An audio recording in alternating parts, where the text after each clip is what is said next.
Adelaide and South Australia Part 1. I'm writing a book about Australia now. Actually, I've been working on it for 2 years. This year, I decided to make another trip over there to spend more time in some of the places that I hadn't properly visited before. I decided to stop over in Melbourne and then fly to Adelaide.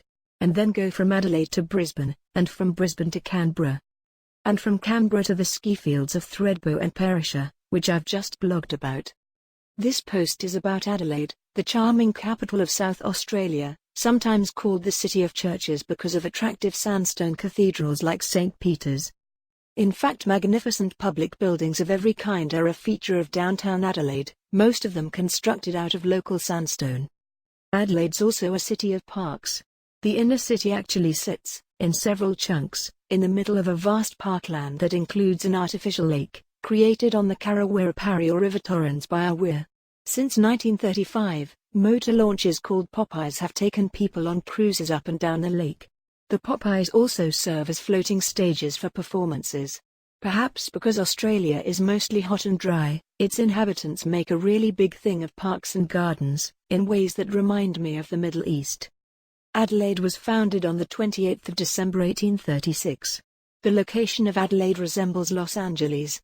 That is to say, Adelaide fills a coastal plain running inland from the sea toward a range of hills called the Adelaide Hills. As in Los Angeles, the city center is halfway between the sea and the hills. In 1836, the future downtown was an oasis nourished by the Karawirrapari, which meanders down from the Adelaide Hills. There is a port, Port Adelaide, northwest of the city center, and a beach resort suburb called Glenelg to the southwest. Glenelg is served by a tram that runs from the city center. The tram's a modern one, but I think a tram to the seaside is still a pretty old-fashioned experience. The tramway finishes its run at an impressive plaza just behind the beach. You know you've arrived. Sunset is the best time, as the sun goes down over the water. Unusually, perhaps, Adelaide city centre has kept an oasis-like character to the present day, even in the face of all of the pressures of urbanization. And there are more nature parks in the Adelaide Hills, and along the coast. Nearly all of South Australia is a desert, apart from the southeast where Adelaide is. The Karawirrapari is a small river. The southeastern part of South Australia is also moistened by a much larger river called the Murray, which begins in the extreme southeast of Australia near the ski fields and flows through 3 states. The Murray is Australia's longest river, 2,508 kilometres. It's the river that's most important for irrigation in Australia. And like most rivers used heavily for irrigation, it also suffers a wide variety of ecological and pollution problems. The Murray empties out into the sea via Lake Alexandrina, about 60-odd kilometres southeast of Adelaide.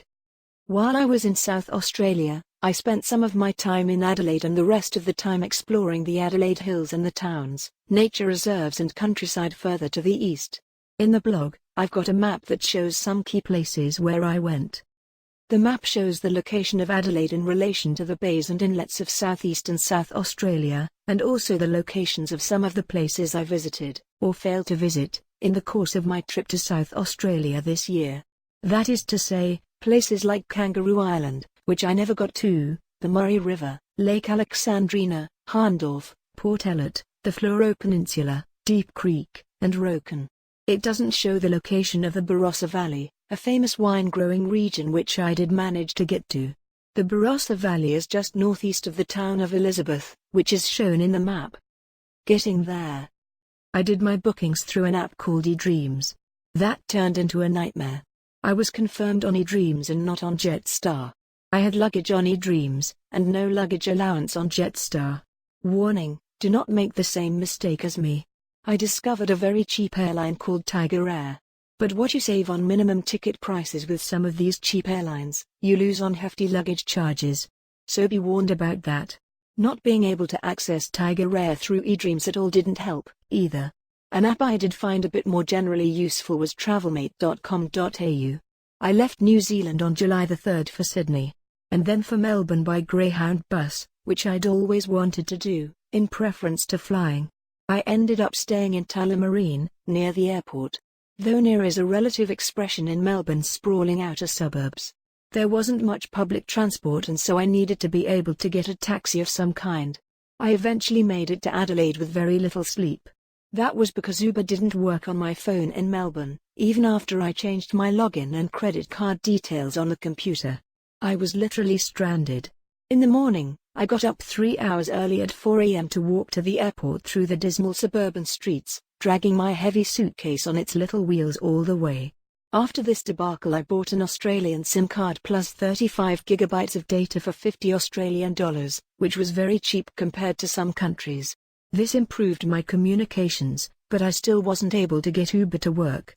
I met other people who had the same problem. I checked in early on Saturday to my Airbnb, just north of downtown Adelaide in an area known as Prospect, to try and recover. Settling in. As I made my way to my Airbnb place on the bus, a friendly middle-aged woman walked me to my house. I was amazed at just how friendly the people were in Adelaide. Her house, where she lived with her daughter, was partly owned by a housing trust. They would not have been able to afford it otherwise. South Australia should be studied closely for the way it's managed to preserve housing affordability, much more so than a lot of other places where there obviously isn't the political will to do so. The lady showed me the inside of her house. It had walls of thick stone, which helped to keep it cool in summer and warm in winter. She had no money to do it up but had a large garden with fruit trees and vegetables which she spent a lot of her time in. She said it was very expensive to renovate these sorts of buildings. She recommended that I have a coffee at the Adelaide Central Market, Adelaide's amazing old-fashioned public market, open in the central city since 1869, and she would see me there if I did. We didn't manage to catch up there, but I did see her later on the bus and said hello.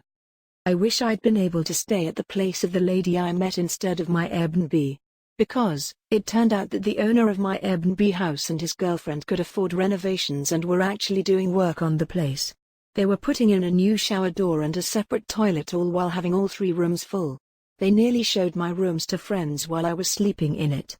While I was out, they painted, put door stops in my room, and left the door unlocked. Hammering continued until midnight.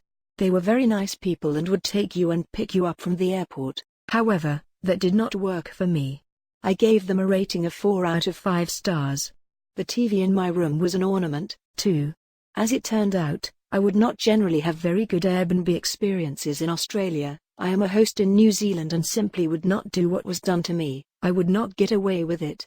The neighborhood I was in was an old one of the first suburbs to be built outside the city's core, which is surrounded by the world-famous parklands.